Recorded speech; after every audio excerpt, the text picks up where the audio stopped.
ఓం గం గణాధిపతయే నమః. ఐం సరస్వత్యై నమః. ఓం శ్రీ గురుభ్యో నమః. హరి ఓం.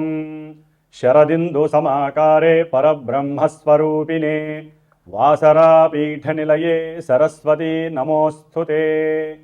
ఓం వాగర్ధావివ సంపృక్తో వాగర్ధ ప్రతిపత్తయే జగతః పితరౌ వందే పార్వతీ పరమేశ్వరౌ.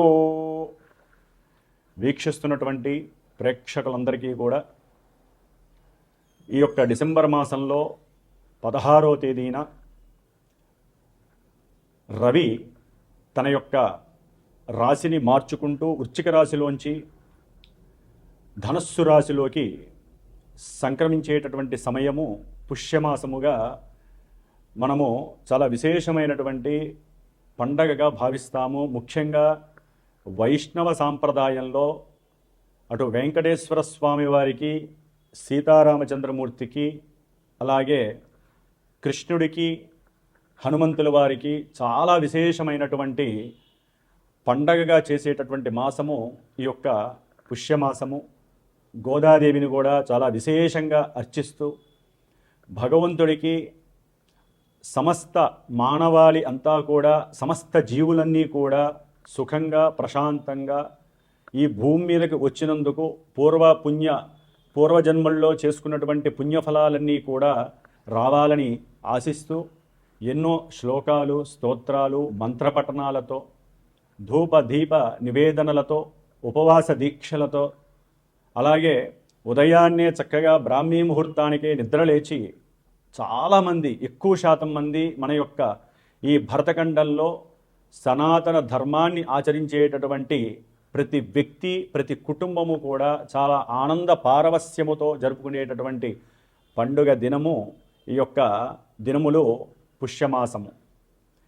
ఈ యొక్క సమయంలోనే డిసెంబర్ 16వ తేదీ నుండి జనవరి 13వ తేదీ వరకు కూడా సమస్త జీవరాశుల్ని పరిపాలించేటటువంటి జీవాన్ని, శక్తిని, ఆత్మ చైతన్యాన్ని, మానసిక చిత్త చాంచల్యాన్ని దూరం చేసి తన యొక్క శక్తివంతమైనటువంటి కాంతి పుంజముల చేత చక్కగా అందరి యొక్క ఆత్మ నిగ్రహ శక్తులని, ఆత్మలని ఆ యొక్క స్వామివారు పరిపాలిస్తూ దివ్య తేజస్సుని కలిగించే విధంగా ఉండేటటువంటి మాసము ఈ యొక్క ధనుర్మాసము అంటారు.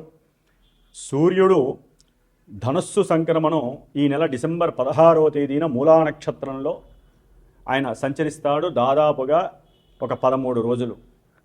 ఆ తదుపరి అంటే 29, 30వ తేదీ వరకు కూడా మూలా నక్షత్రంలో పరిపాలిస్తాడు. మరి ఈ నక్షత్రాధిపతి కేతువు సింహరాశిలో చక్కగా తన యొక్క స్వక్షేత్రంలో, అంటే రవి యొక్క స్వక్షేత్రంలో ఉండి పరిపూర్ణమైనటువంటి పుణ్య ఫలాలన్నీ కూడా ప్రసాదించేటటువంటి సమయంగా మనం చెప్పుకోవచ్చు. అలాగే తదుపరి రవి తర్వాత 13 రోజులు కూడా పూర్వాషాఢ నక్షత్రంలో తన యొక్క సంచారాన్ని కావిస్తూ ధనాన్ని, సంతానాన్ని, అట్లాగే వివాహాలని, ఇలాంటి యోగాలని, విశేషమైనటువంటి పూజా పుణ్యఫలాలని పరిపక్వత కలిగింపజేసి ఆత్మ చైతన్య శుద్ధిని, శక్తిని ప్రసాదించేవాడు ఈ సూర్యభగవానుడు. తదుపరి 9వ తారీఖు తర్వాత తన యొక్క సొంత నక్షత్రమైనటువంటి ఉత్తరాషాఢ నక్షత్రంలో సంచరిస్తూ మానవాళందరికీ కూడా ఎంతో శుభాన్ని చేకూర్చేటటువంటి మాసం ఇది. అయితే ఇదే రాశిలో దాదాపుగా కుజుడు కూడా ఇంతకు కొన్ని రోజుల ముందే ధనస్సు రాశిలో తన యొక్క సంచారాన్ని ప్రారంభం చేశాడు. అంటే రవి, కుజులు ఇద్దరూ అగ్ని తత్వాన్ని ప్రసాదించేటటువంటి చాలా హార్ష్బుళ్ళు, కోపోద్రిక్తమైనటువంటి, ఆవేశపూరితమైనటువంటి, ఉష్ణవంతమైనటువంటి గ్రహాలు. మరి అది ఉష్ణతత్వపు రాశి కూడా అయింది ధనస్సు రాశి. అగ్నితత్వపు రాశిలో 2 అగ్నితత్వపు గ్రహాలు ఉండటం చాలా వరకు కూడా మరి యొక్క స్థానాన్ని మన యొక్క జ్యోతిష శాస్త్రంలో ఉన్నతమైనటువంటి న్యాయస్థానాలకి, అట్లాగే విద్యాలయాలకి, ప్రొఫెసర్సు, న్యాయవాదులు, న్యాయస్థానాలు, జడ్జిలు, సమావేశాలు జరిపేటటువంటి పెద్ద పెద్ద ఆడిటోరియంసు, పూజా యజ్ఞాదులు, అట్లాగే హోమాదులు జరిగేటటువంటి పెద్ద పెద్ద ప్రదేశాలని, అలాగే మనం పూజ చేసుకునేటటువంటి పూజ గదుల్ని, ఇలా ఎన్నో విశేషమైనటువంటి, అట్లాగే దూర ప్రయాణాలని, ముఖ్యంగా విదేశాలలో నివసించేటటువంటి మానవికుల మీద ఈ యొక్క రవికుజుల యొక్క ప్రభావము అత్యంత తీవ్రంగా ఉండబోతోంది. ముఖ్యంగా రాజకీయ నాయకులు, మిలిటరీ, పోలీస్ ఉన్నతాధికారులు, డాక్టర్లు, ఎవరైతే వైద్యశాస్త్రంలో మెదడుకి సంబంధించినటువంటి డాక్టర్లు, అంటే మైండ్కి, నర్వస్కి సంబంధించినటువంటి, అట్లాగే శస్త్రచికిత్సలు ఎవరైతే సర్జన్స్ ఉంటారో వారికి సంబంధించి, ఆయుర్వేదంలో కూడా నూతన విప్లవము, ఆయుర్వేదానికి సంబంధించిన మందులు అవసరమయ్యేటటువంటి రోజులు మరి ఈ యొక్క నెల రోజులు కూడా అలాంటి పరిస్థితి రాబోతోంది. ఎన్నో ప్రయాణాల యందు ఆకస్మికంగా ఎన్నో రకాలైనటువంటి దుస్సంఘటనలు, దుర్ఘటనలు కూడా జరిగేటటువంటి సమయం ఇది. ఎన్నో ప్రమాదాలు, ఆయుర్గండాలు, అట్లాగే తీవ్రమైనటువంటి తలనొప్పులు, కీళ్ళవాతాలు, నడున్నొప్పులు, అట్లాగే మూర్ఛపు వ్యాధులు, మరి శిరో సంబంధితమైనటువంటి ఎన్నో దోషాలు, సయాటికా నొప్పులు కానివ్వండి, ఇలాంటివి అనారోగ్యాలు, అట్లాగే ఉష్ణతత్వపు గ్రహం కాబట్టి తీవ్రమైనటువంటి అలసట, కళ్ళు తిరగటము, అట్లాగే ఈ మర్మగర్భితమైనటువంటి మర్మాంగ అవయవాలకి సంబంధించినటువంటి కొన్ని అనారోగ్య దోషాలు కావచ్చు, ద్వితీయ వివాహాల పరంగా కొన్ని సంఘటనలు మరి ఇబ్బంది కలగచ్చు.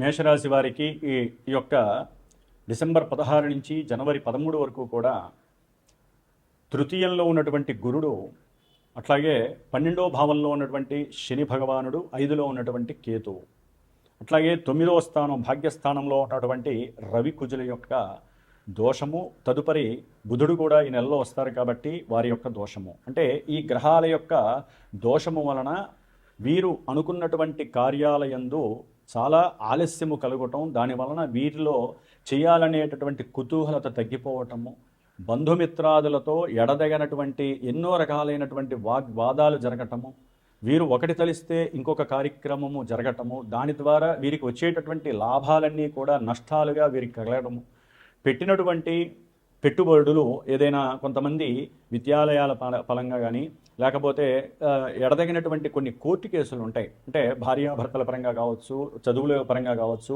ఉద్యోగాల పరంగా, అంటే ఉన్నటువంటి ఉద్యోగాలు తీసివేసిన వారు కానివ్వండి, ఈ వ్యవస్థల్లో జరిగేటటువంటి ఇబ్బందులకి వీరు అవస్థలు పడుతూ ఎన్నో విధాలుగా ధన నష్టాన్ని కలుగజేసేటటువంటి పరిస్థితులు ఆకస్మికంగా వీరికి కలుగుతూనే ఉంటాయి. ముఖ్యంగా ఈ మేషరాశి వారికి భగవద్భక్తి అనేటటువంటిది కొంత సన్నగలుగుతుంది. ఎందుకంటే ఎన్ని పూజలు చేసినా, ఎంత చేసినా దాదాపుగా ఒక 3-4 నెలల బట్టి వీరికి ఈ యొక్క రాస్యాధిపతి అయినటువంటి కుజగ్రహ అనుగ్రహము, ప్రభావము అంత పాజిటివ్గా లేదు కాబట్టి దాని వలన వీరు మానసికంగా నిర్లిప్తతకి గురై భగవంతుడు ఎన్ని పూజలు చేసినా ఆయనకి మనకంటూ ఏదీ చేయడు అనేటటువంటి ఒక లోపభూయిష్టమైనటువంటి మానసిక చర్య ప్రారంభమయ్యి ఊరికినే అది బంధువులతో కావచ్చు, తండ్రితో కావచ్చు, పిల్లలతో కావచ్చు, లేకపోతే పురోహితాదులు గుళ్ళల్లో ఉన్న పూజారులతో కావచ్చు, లేకపోతే పెద్ద స్థాయిలో ఉండి ఎంతోమందికి దివ్య ప్రబోధాలు ప్రవచనాలు చేసేటటువంటి గురువుల మీద కావచ్చు, వీరికి తీవ్రమైనటువంటి వ్యక్తిగత వ్యతిరేకత కలుగుతుంది. దాని ద్వారా వీరికి ఉన్నటువంటి ఆలోచన పటిమ, ఆలోచన శక్తి, సామర్థ్యము అన్నీ కూడా తగ్గిపోతాయి. లేనిపోని కోపము, ఆవేశము కట్టలు దించుకొని ఇదంతా కూడా ఒక రకమైన ట్రాష్ అనేటటువంటి ఒక ఆలోచన వీరిని నానా విధాలుగా భ్రష్టత్వం పడుతుంది. అంటే కొంతమందికి అయితే గనక మేషరాశి వారికి ఉన్నటువంటి ఉద్యోగ వ్యవస్థల్లో తొలగిపోయి, అంటే ఉద్యోగము పోయేటటువంటి పరిస్థితి, ఉద్యోగం పోయిన వాళ్ళు ఎంత ప్రయత్నం చేసినా రాకపోవటము, ఎన్ని వాళ్ళు ఓరల్గా కానీ రిటర్న్గా కానీ ఎన్ని ఉద్యోగాలకి ఇంటర్వ్యూలు ఇచ్చినా కూడా వారికి ఎక్కడా కూడా పాజిటివ్ అనేది దక్కపోవటం వలన ఇంకా పూర్తిగా ఇబ్బంది పడేటటువంటి పరిస్థితి. కొంతమందికి సంతానపరమైనటువంటి సమస్యలు చాలా ఇబ్బందికరంగా ఉంటాయి.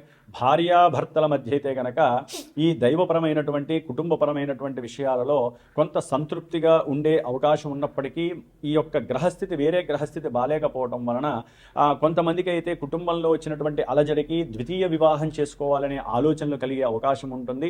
అట్లాగే భార్యాభర్తల మధ్య తండ్రి పరంగా కానీ బంధువుల పరంగా కానివ్వండి, లేకపోతే అప్పుడే పరిచయమైనటువంటి కొత్త వ్యక్తులు కావచ్చు, లేకపోతే వారి యొక్క స్వయంకృతాపరాధం వలన కానివ్వండి, లేనిపోని కుటుంబ వ్యవస్థ పాడు చేసుకునే పరిస్థితి అయితే కలుగుతోంది మేషరాశి వారికి.